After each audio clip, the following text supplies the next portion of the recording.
Alien punches woman, not knowing her husband is a human. The Nexus Station marketplace hummed with the voices of a dozen species, their varied languages creating a symphony of interstellar commerce. Zara adjusted her environmental suit and checked the gravity compensator on her belt. Even after 3 years of living among the stars, she still felt like a newcomer to this vast galactic community. Her husband Marcus had warned her about venturing into the outer sectors alone, but she'd insisted on picking up the rare Altarian crystals herself. The human colony ship Endeavour needed them for their medical bay, and Marcus was too busy negotiating mining rights with the Veltar consortium to accompany her.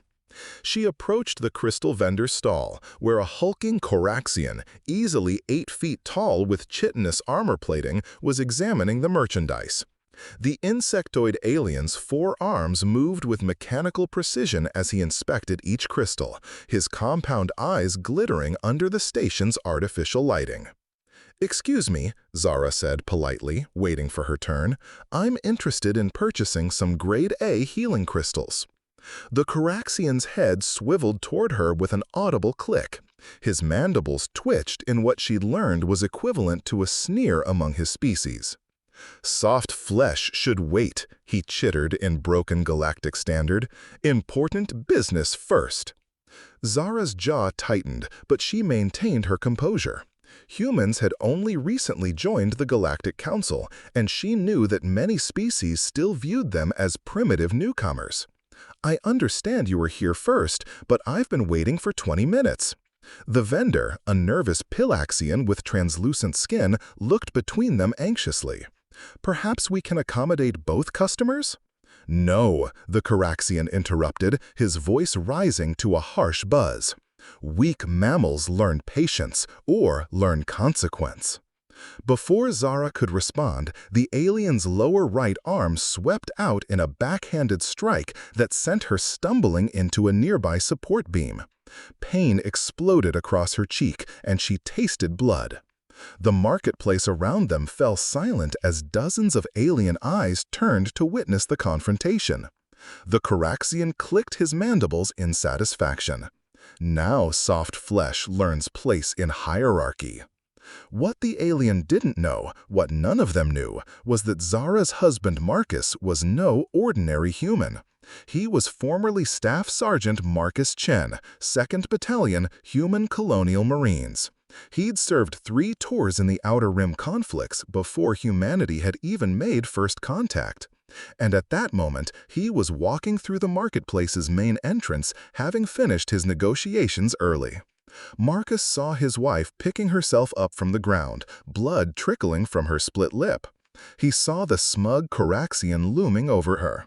He saw the crowd of aliens watching with the detached curiosity of those witnessing someone else's misfortune. Something cold and terrible settled in Marcus's chest. He moved through the crowd like a ghost, his military training taking over. Years of combat had taught him that size and natural weaponry meant nothing compared to speed, precision, and the willingness to do whatever it took to protect what mattered. The Coraxian never saw him coming. Marcus struck the alien's primary joint with surgical precision, and the creature's chitinous armor, evolved to deflect the clumsy attacks of other Coraxians, proved useless against a human who understood anatomy and leverage. The 8-foot giant toppled like a felled tree. Before the alien could recover, Marcus was on him. His hands found pressure points that most species didn't even know existed. The Coraxian's 4 arms flailed uselessly as Marcus systematically dismantled his ability to fight back. "You made a mistake," Marcus said quietly, his voice carrying across the silent marketplace. "You see, humans have this thing about protecting our mates. We're what you might call evolutionarily optimized for violence."